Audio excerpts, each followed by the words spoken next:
Ba't ito? Dito kayo. Sorry pero kailangan mo muna lumabas. Nag-dance eh. Nagkamali lang. Nagkamali lang. Ngayon na napapanood kay Kuya Ram na aaminin ko po nung una medyo nagkatampuhan kami. Nagduda ako, nagdalawang isip ako na ibigay siya.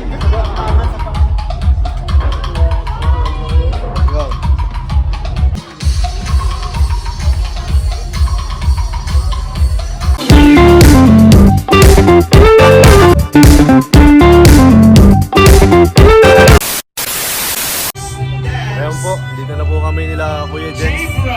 Hey, let's go guys. Hanggang sa may gate lang talaga kami guys. Bro, hindi ko makapasok. Hindi kami makapasok. Bro, ito na. Guys, ito na, papasok Video kami. mo bro. Papasok na kami guys. Up. Up.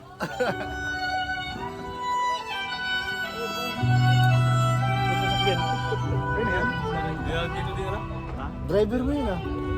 Sasakyan ko yun. Driver mo yun? Nakarenta. Dito. Yes, paano na? Ano ka rin? Normal, dyan ka pala nurse eh.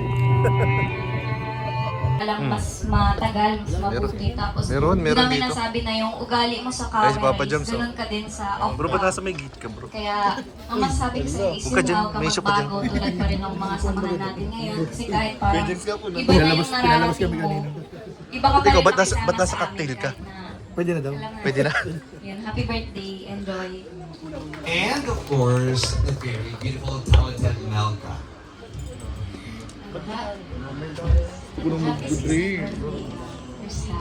So this is your year to dream bigger, syempre. Try new things. And syempre, make some memories na natagal, syempre. Hindi lang experience lang, kundi hindi talaga memories.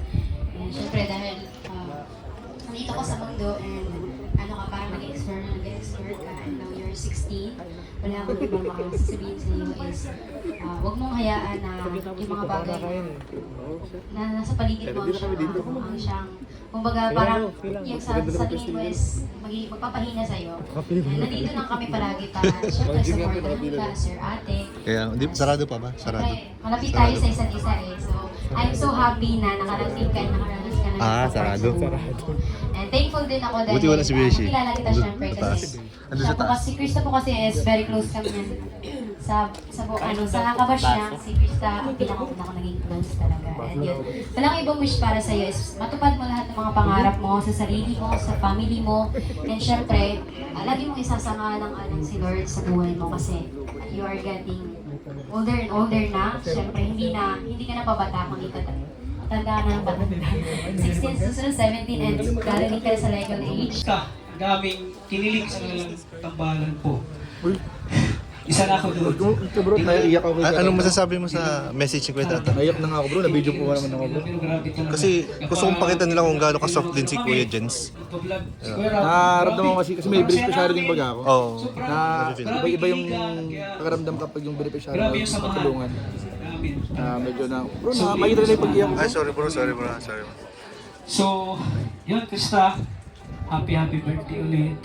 Sana wag mong kalimutan yung mga taong tumulong sa iyo, sila Kuya Val, ang Team Kalingap, si Kuya Rab. Ano man ang marating mo sa buhay, ang paa mo ay laging nakaabang pa rin sa loob. Agayahin mo, di ako nagbabago sa Team Kalingap. Ganun pa rin yung ano ko. Yung loyal ko, andyan pa rin. Sana ikaw din, ha? Magsama tayo hanggang dulo sa Team Kalingap. Ano? Krista, so happy birthday. Sana i-enjoy mo ang birthday mo. Iyak sana ako pero hindi ako sa kanila eh. Yun, happy birthday na. God bless.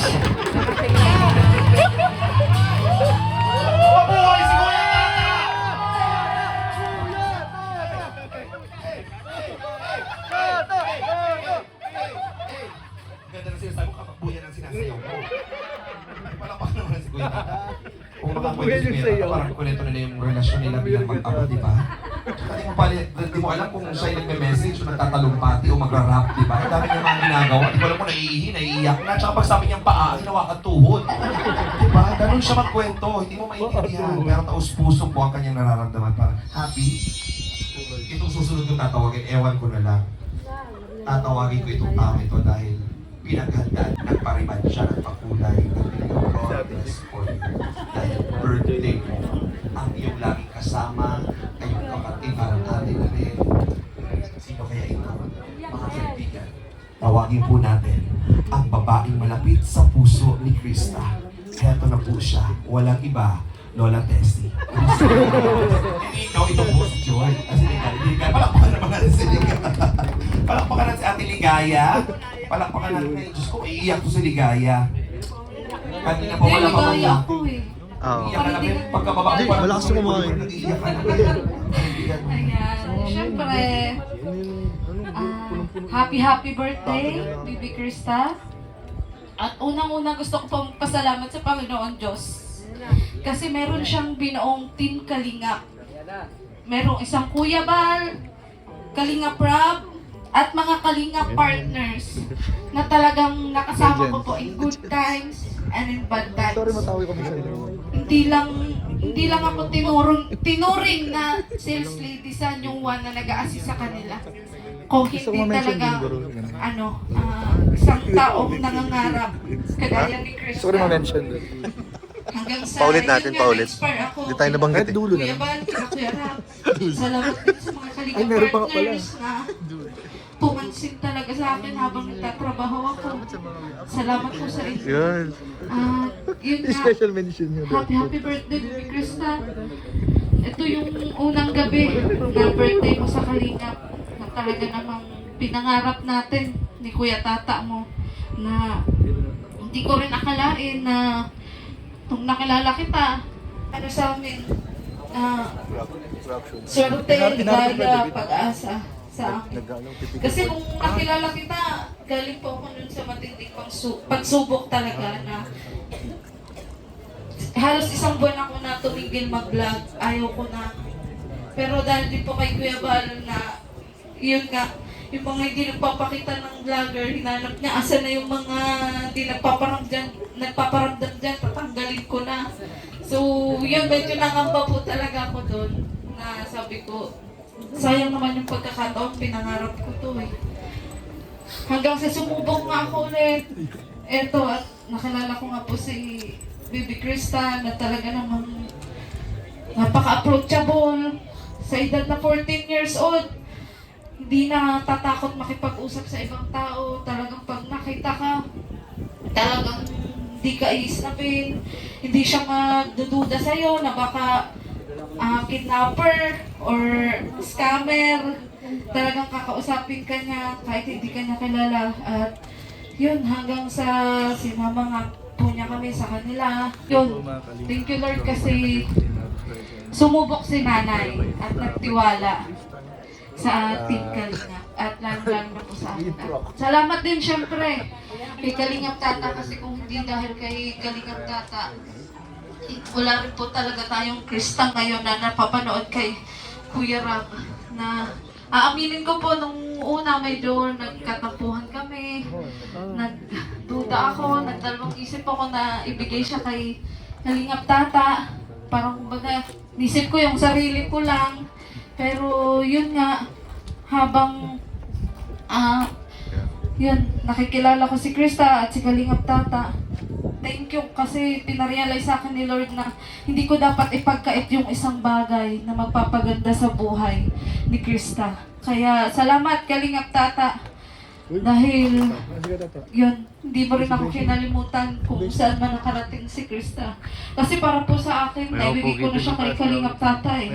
So, siya na po ang bahala kay Krista. Kaya nung sinabi niya na, Ano yun? yun nga na ipapakukunin Kalingap Rob, ipapasa na kay Kalingap Wala ka na Rob. pala isipin mo. Sobrang tuwa po talaga Ah. kasi yun, talagang Ilan doon sa kabila. pinangarap po kasi yun ng bata. Talagang nung sinabi nga po ni Kalingap Tata na ligaya iba.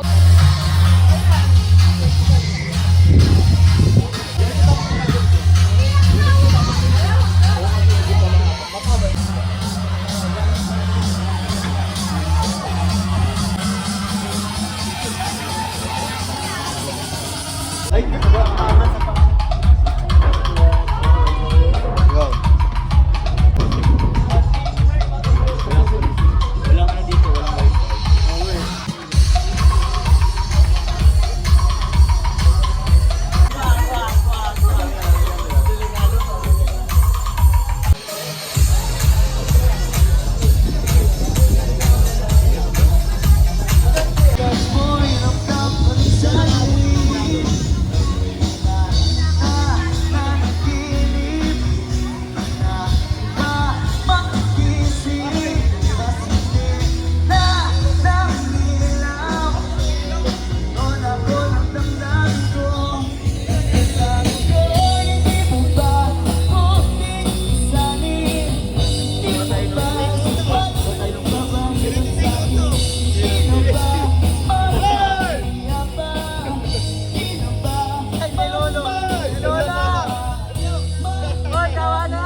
ako na. Hindi ako makain.